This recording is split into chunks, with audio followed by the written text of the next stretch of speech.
you will hear a conversation between a woman and a policeman. First, you have some time to look at questions 1 to 5.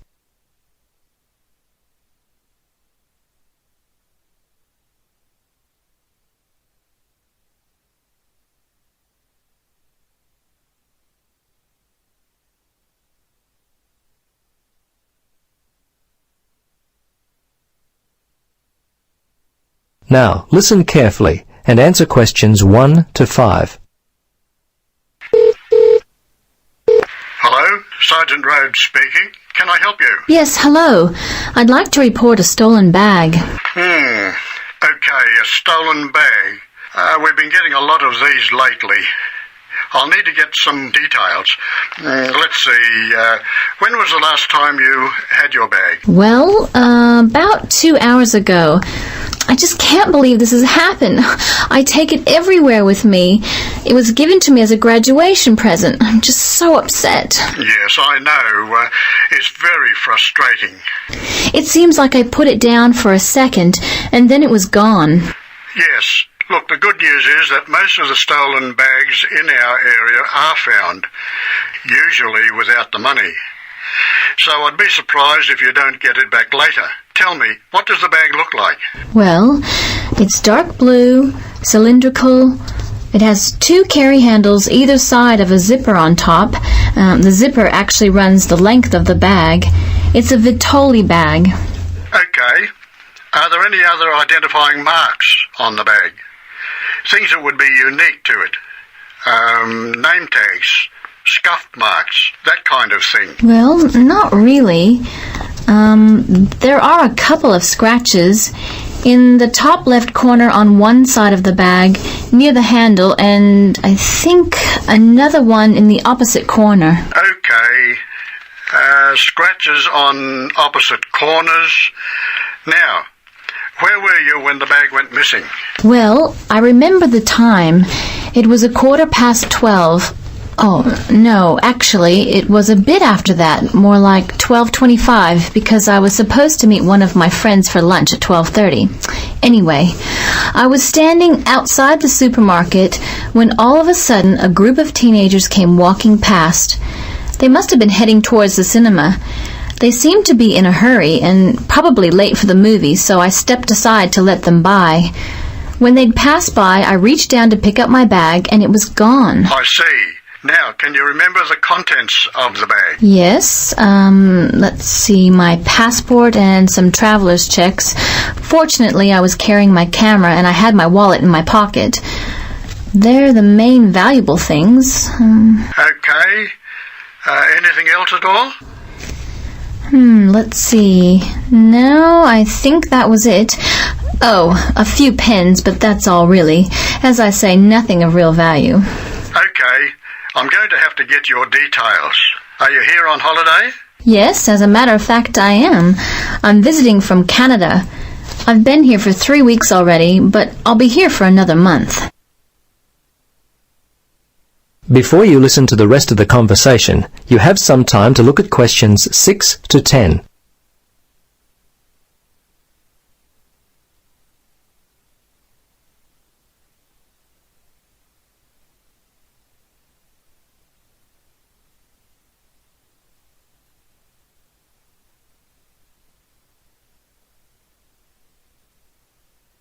Now listen and answer questions 6 to 10. Now, have you contacted your credit card company? Yes, I did that immediately. They were very helpful. I still can't believe this could happen to me, and while I'm supposed to be enjoying myself on holiday. Yes, it's a real disappointment, whether you're on holiday or not. Thieves strike when you least expect it. Anyway, I need to take down your particulars. What's your name then? Yes, my name is Helen Reddy. That's Ready. My address is, well, the place where I'm staying here is The Palms, Unit 14, 75 Paradise Avenue. Okay, I may need your home address in Canada, but I'll get that more towards the time you're going to leave. What about the telephone? What number will I be able to reach you on? Yes, it's 455-91332. Okay, 455-91332. 332. And how much do you think the bag and contents are worth? Well, it's not really a big cost. Probably only $100. It's the inconvenience of it all. I understand. Look, we have a lot of lost or stolen property recovered daily. Come by the station tomorrow and have a look. As I said, there's a high chance that we'll get the bag back. Your passport at the very least. Okay, thanks for your help. See you tomorrow then. Bye. Yes, bye. That is the end of part 1. You now have half a minute to check your answers.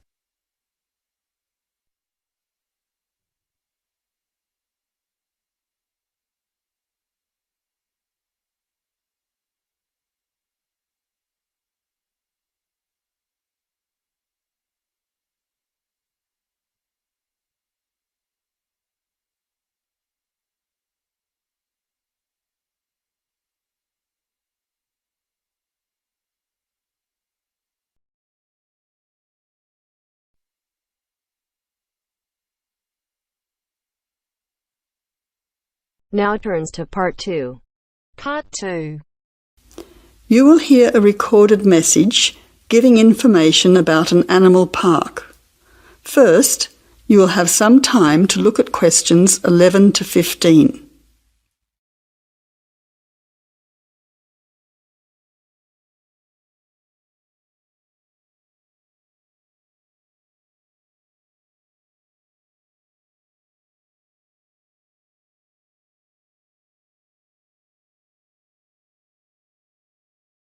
Now listen carefully to the first part of the message and answer questions 11 to 15.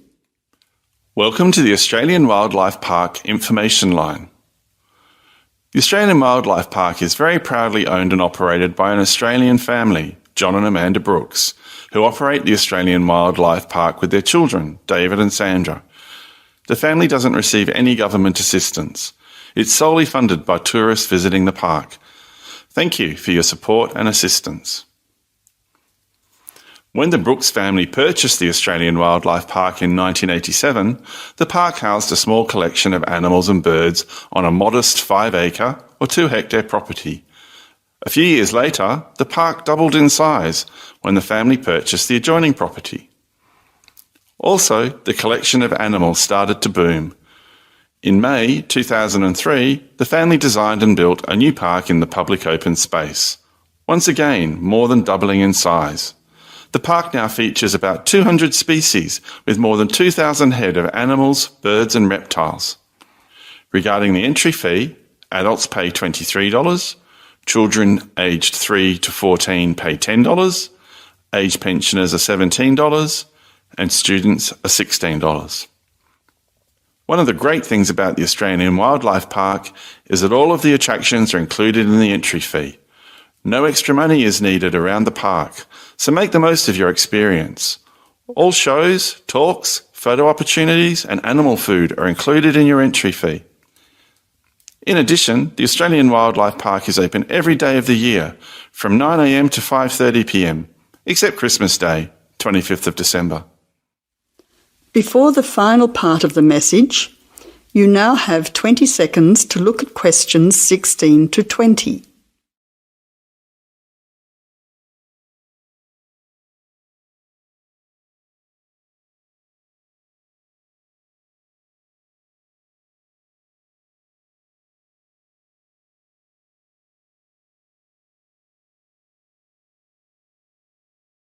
Now answer questions 16 to 20. Several attractions are available to visitors to the Australian Wildlife Park. Firstly, you can meet the koalas between 10 a.m. and 4:30 p.m. Here, people can view the koala colony in a natural environment. Another attraction is to feed the kangaroos between 9 a.m. and 5:30 p.m. Visitors can take a walk through the kangaroo enclosure, viewing them in a natural environment. Kangaroo food is provided and the kangaroos are very friendly. Also enjoyable are the wombats. At 11 a.m, 2 p.m and 3:45 p.m, there are interactive shows where the team is delighted to introduce you to these popular animals. Other attractions that may interest you are an interactive farmyard, suitable for children of all ages. Animal food is provided, and the animals are very friendly. In addition, the working farm is where the country comes to town. Visitors can milk a cow, bottle feed a lamb, watch farm dogs gathering the sheep. All the excitement of a real Australian farm. When they ask for volunteers, be sure to put your hand up. Everyone can get involved.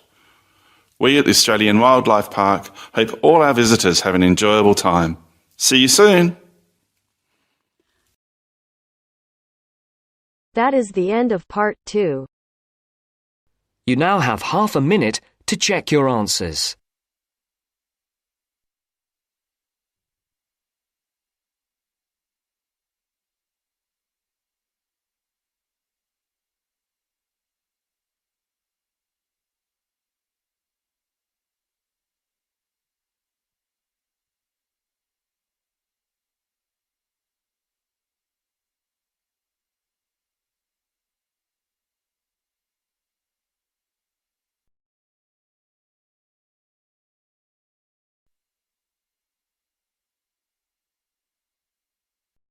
Now turns to part 3. Part 3. You will hear two students, called Richard and Shirley, discussing the information they have collected so far for a group project. First, you have some time to look at questions 21 to 26.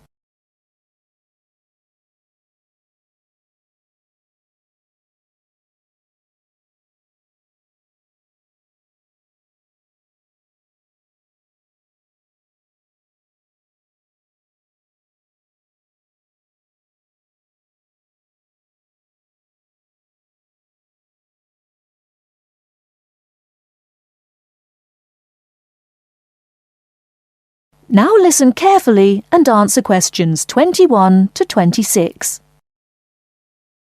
Hi Shirley, glad you could meet me at the weekend to talk about the research we have to do on energy. Yes, Richard. I think it's important that we stay focused on the specific area of our research, energy consumption. Did you know that the demand for electricity is growing faster than coal, oil and gas can supply it? Yes, indeed. Coal and oil, which I discovered are also known as fossil fuels, could have disastrous effects on world climate. My research supports you. I also found out that the weather could be affected by global warming. However, a range of fuels are used around the world. Did you know that the most common fuels are the fossil fuels, with oil accounting for almost half at 45%? Coal and natural gas are equal next at 20%. With nuclear power being the lowest at 7%. Other sources of energy are also near the bottom at 8%.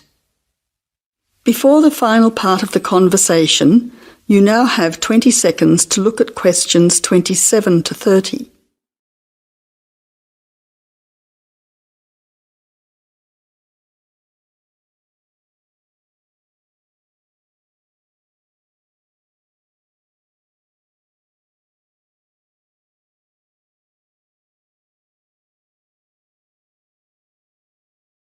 Now answer questions 27 to 30.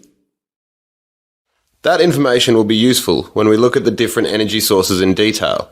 We also need to look at the pros and cons of each type of energy. We've already said that fossil fuels increase the world's temperature, but we also need to mention the most serious issue, that these three types of fuel are finite, meaning they will not last forever.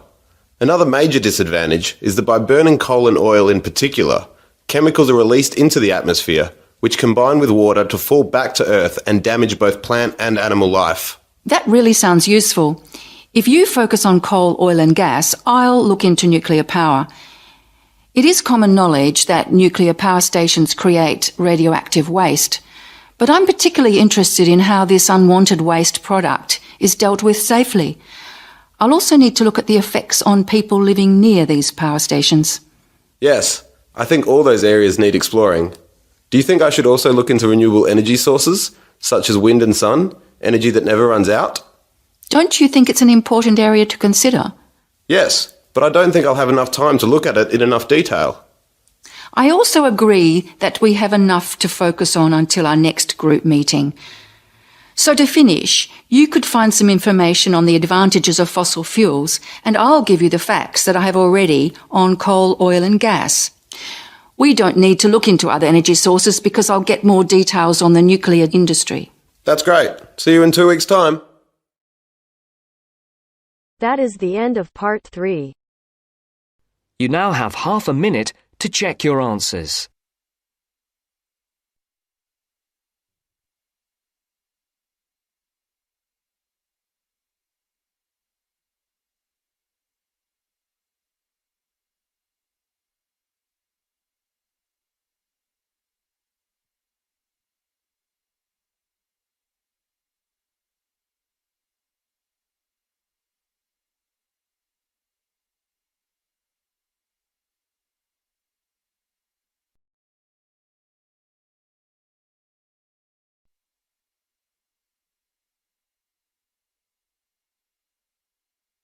Now turns to part 4.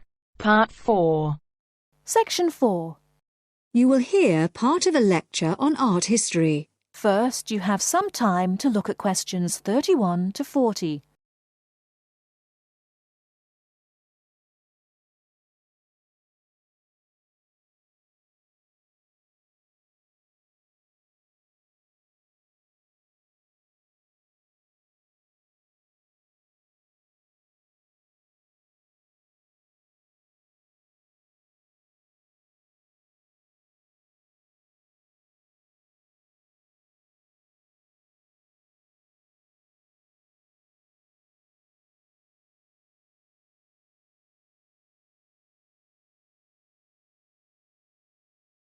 Now, listen carefully and answer questions 31 to 40. In the last lectures, we looked at the art of the ancient Egyptians, and then considered the art of other ancient Mediterranean civilizations, in particular Greece and Rome. We're now going to return to Egypt to consider a set of very unusual pictures known as the Fayum portraits. The Fayum is a lush green area about 100 kilometers west of Cairo. Following the conquest of Egypt by the Greek warrior Alexander the Great in 332 BC, large numbers of businessmen and officials who had come over from Greece settled in this fertile region with their families. They gradually adopted some features of Egyptian culture, including the practice of mummification, embalming the bodies of their dead and wrapping them in linen bandages in order to preserve them as mummies. The name actually comes from an Arabic word meaning an embalmed body. These newcomers made one distinctive innovation, though. After binding the mummy, they laid over the face a picture representing the person inside. The portraits look like oil on canvas, but they were actually produced using a technique called encaustic, where the artist applies pigmented wax to a wooden board with a small spatula. The Egyptologist William Petrie, who discovered many of these mummies with their accompanying portraits at the end of the 19th century, was convinced that they were actually done in the lifetime of the subject, rather than being painted after the person's death, as had been the case with older Egyptian paintings. He felt they were very different from the traditional stylized images that had been used on Egyptian mummy casings in previous centuries, and was convinced that they were actually portraits giving a realistic depiction of the person. He pointed out that the boards on which they were painted showed signs of having been cut down to size to fit within the mummy bandages. To him, this suggested that they may have originally been larger and been hung in the houses of the owners during their lifetimes.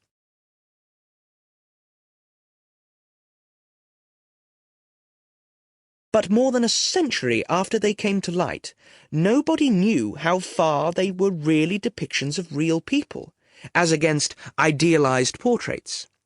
Then a team from Manchester University decided to find out, by recreating the faces of Fayum mummies in clay, and then comparing the reconstructions with the portraits. The team was provided with skulls from 2 Fayum mummies from the British Museum and given the information, based on X-rays and other evidence, that one of the mummies was of a 50-year-old man and the other was a woman in her early 20s. Armed only with this information, they set to work. First, they created copies of the skulls. Then they used clay to build up the facial muscles in order to reconstruct what the person looked like.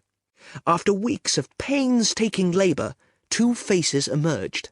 Only then were the 2 portraits revealed so that the match between the reconstructions and the portraits could be examined. In the case of the man, both model and portrait showed a broad, flat face with a slightly hooked nose and a fleshy mouth with broad lips.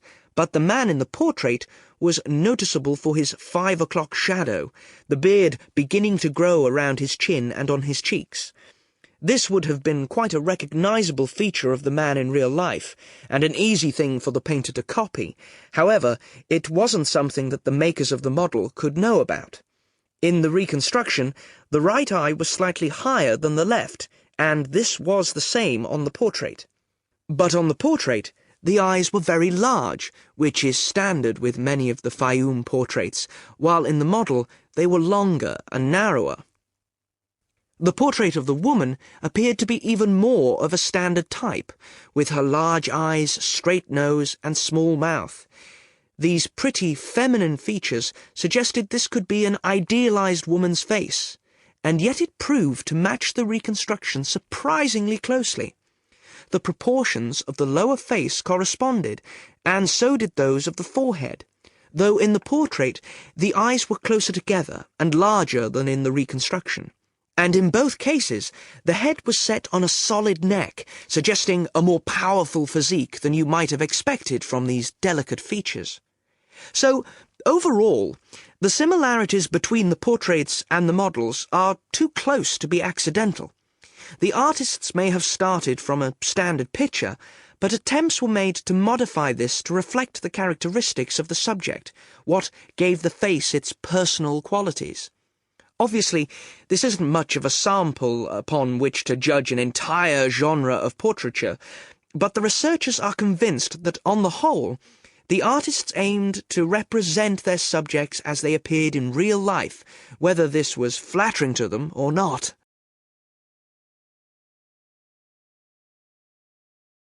That is the end of part 4.